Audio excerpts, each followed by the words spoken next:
नमस्कार। टारगेट सीकर की free education वाली श्रृंखला में आप सभी का स्वागत है। हम आपके लिए छोटी छोटी वीडियोज के माध्यम से बहुत ही महत्वपूर्ण टॉपिक लेके आते रहते हैं और इनको आपको पूरा देखना है बिना स्किप किए। साथ ही आपको क्या करना है, पेन और नोटबुक साथ में रखना है, जिससे क्या होगा, आपको दोबारा याद करने में आसानी रहेगी। जब भी आप कॉपी पेन उठाओगे आपको कुछ भी याद नहीं करना पड़ेगा, तुरंत ही आपको याद हो जाएगा। थोड़ा सा फिरने की ज़रूरत है, ठीक है। तो क्या करना है, इसको धीरे धीरे हमारे साथ ही रिवाइज करना है।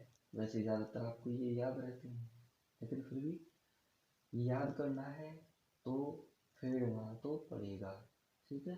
तो आज हम देखेंगे इसमें जो कॉन्स्टिट्यूशन है, हमारा संविधान है, जो दुनिया का सबसे बड़ा लिखित संविधान है, उसके भागों के बारे में देखेंगे कि किस भाग में क्या है और कितने अनुच्छेद हैं, कौन कौन से अनुच्छेद हैं, ठीक है। तो इनके बारे में हम देखेंगे। तो देखिए, हमारा ये भाग एक है संविधान का, जिसमें क्या बताया गया है, संघ और उसके क्षेत्र, अनुच्छेद 1 से 4 तक। संघ मतलब जो राज्यों का संघ है, जो देश है, इसका जो केंद्र है, ठीक है, यूनियन, ठीक है, उसके बारे में। और भाग 2 में क्या है, नागरिकता का प्रावधान है, यानी किस प्रकार से नागरिकता ली जाएगी, किस प्रकार से नागरिकता हट जाएगी, किसी दूसरे देश में जाने पर नागरिकता का क्या होगा, दूसरे देश से यहाँ आने पर आपको नागरिकता किस प्रकार से मिलेगी, कितने समय तक यहाँ पर रहना पड़ेगा, कौन कौन से नियम आपको मानने पड़ेंगे, वे सभी आपको भाग 2 के अनुच्छेद 5 से 11 के बीच में बताया गया है, ठीक है।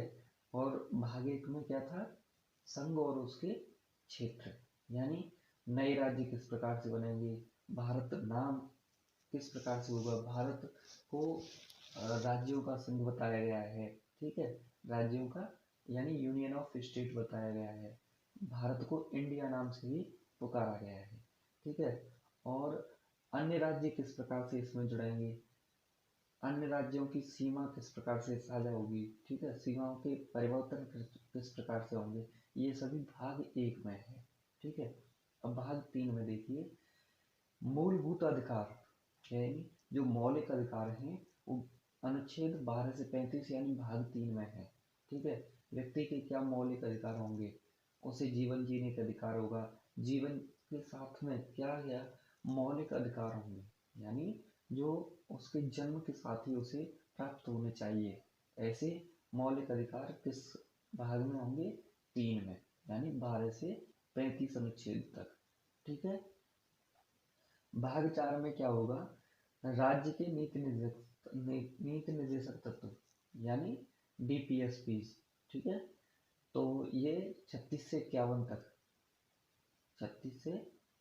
तक राज्य के नीति निर्देशक तत्व होंगे, ठीक है। और उसके बाद में भाग जो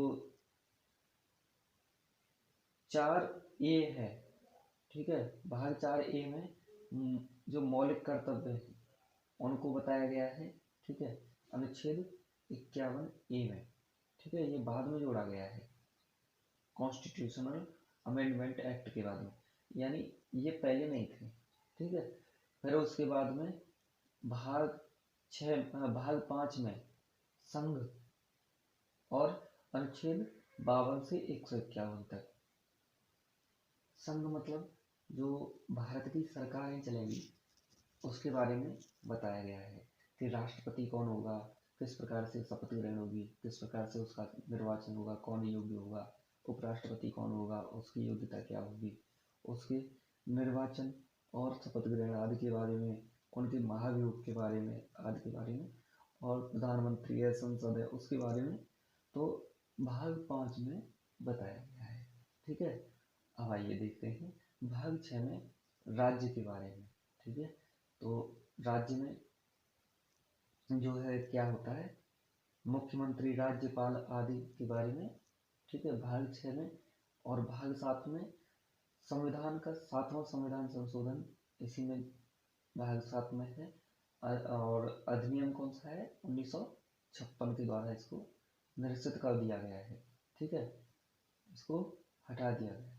और भाग 8 में संघ राज्य क्षेत्र, यानी जो केंद्र सरकार और राज्य सरकार दोनों के आपस में किस प्रकार से कार्य क्षेत्रों का बंटवारा होगा और उसके रेवेन्यू का बंटवारा होगा, पैसे का। ठीक है, और उसके बाद में एक कौन कौन से अनुच्छेद हैं इसमें? अनुच्छेद है 239 से 242 तक। फिर उसके बाद में भाग 9 में क्या है? पंचायतें हैं, अनुच्छेद 243 से 243 ओ तक। ठीक है, पंचायतों में त्रिस्तरीय पंचायतें हैं, जैसे ग्रामीण स्तर पर ग्राम पंचायत, ब्लॉक स्तर पर क्षेत्र पंचायत और जिला स्तर पर जिला पंचायत। ठीक है, तो इस प्रकार से ग्राम प्रधान या सरपंच चुने जाते हैं, ब्लॉक प्रमुख चुने जाते हैं और जिला स्तर पर जिला अध्यक्ष चुने जाते हैं, जिला पंचायत सदस्य चुने जाते हैं। ठीक है, इस प्रकार से इनका डिवीजन है। ठीक है, और भाग 9 ए में नगर पालिकाएं हैं। ठीक है, नगर पालिकाएं, महापौर वगैरह। तो अनुच्छेद 243 पी से 243 जेड जी तक है। ठीक है, जेड जी तक, इसको ध्यान रखना है, 243 के अंतर्गत ही है ये। ठीक है, और उसके बाद में क्या है? भाग 10 में जो अनुसूचित जाति और अनुसूचित जो जनजाति क्षेत्र हैं, अनुच्छेद 244 और 244 ए, ये है इसके अंतर्गत। ठीक है, फिर उसके बाद में भाग 11, भाग 11 में क्या है? संघ और राज्यों के बीच में जो संबंध होंगे उसके बारे में है, अनुच्छेद 245 263 तक। ठीक है ना। और फिर उसके बाद में भाग 12 में वित्त, संपत्ति, संविदाएं और वाद, इनके बारे में है, 264 से 301 तक। भाग जो है 13 के अंतर्गत भारत के राज्य क्षेत्र के भीतर व्यापार, वाणिज्य और समागम, किस प्रकार से आप भारत के राज्य क्षेत्र में रहकर व्यापार कर सकते हो, यहाँ पर कोई भी व्यवसाय या पैसे का लेन देन कर सकते हो, इस प्रकार का। तो अनुच्छेद 301 से 307 के बीच में है। और भाग 14 में संघ और राज्यों के अधीन जो सेवाएं हैं, अनुच्छेद 308 से 323 तक। और भाग 14 ए में अधिकरण है, अनुच्छेद 323 ए से 323 बी तक। ठीक है, और भाग जो है 15 है, निर्वाचन है इसमें, और अनुच्छेद 324 से 329 ए तक। ठीक है, और भाग 16 में कुछ जो वर्ग हैं उनके लिए विशेष उपबंध संबंध, अनुच्छेद 330 से 342 तक। ठीक है, उसके बाद में देखिए जो भाग 17 है उसमें राजभाषा, अनुच्छेद 343 से 351 तक। ठीक है, राजभाषा कौन सी होगी? हिंदी। ठीक है, उसके बारे में तो भाग जो है 18 है, उसमें आपात उपबंध है, अनुच्छेद 352 से 360 तक। और भाग 19 में प्रकीर्ण है, अनुच्छेद 361 से 367 तक।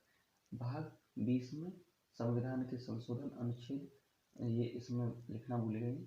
और भाग जो है 21 है, अस्थायी संक्रमणकालीन और विशेष उपबंध, अनुच्छेद 369 से 92 तक।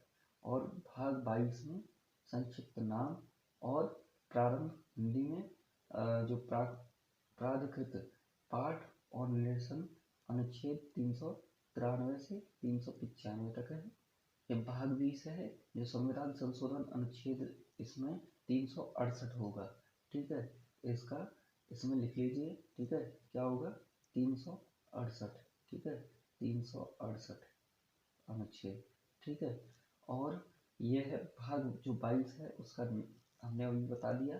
ठीक है, संक्षिप्त नाम, प्रारंभ, हिंदी में जो प्राधिकृत पाठ और निरसन, अनुच्छेद 393 से 95। ठीक है। तो इस प्रकार से ये 22 भाग हुए संविधान के, ठीक है। जो मूल संविधान है उसके बारे में बताया गया है यहाँ पे। तो 22 भाग हुए और 395 अनुच्छेद हुए, ठीक है। तो इस प्रकार से आपने देखा और पूरे संविधान का एक प्रकार से शॉर्ट रिवीजन किया, ठीक है। इसी प्रकार के शॉर्ट रिवीजन के लिए हमारे चैनल पर बने रहिए और विभिन्न प्रकार के वीडियोस जो महत्वपूर्ण साबित होते हैं किसी भी एग्जाम के लिए, उन्हें देखने के लिए बने रहिए हमारे साथ में, नोट करते रहिए, ठीक है। जय हिंद, नमस्कार।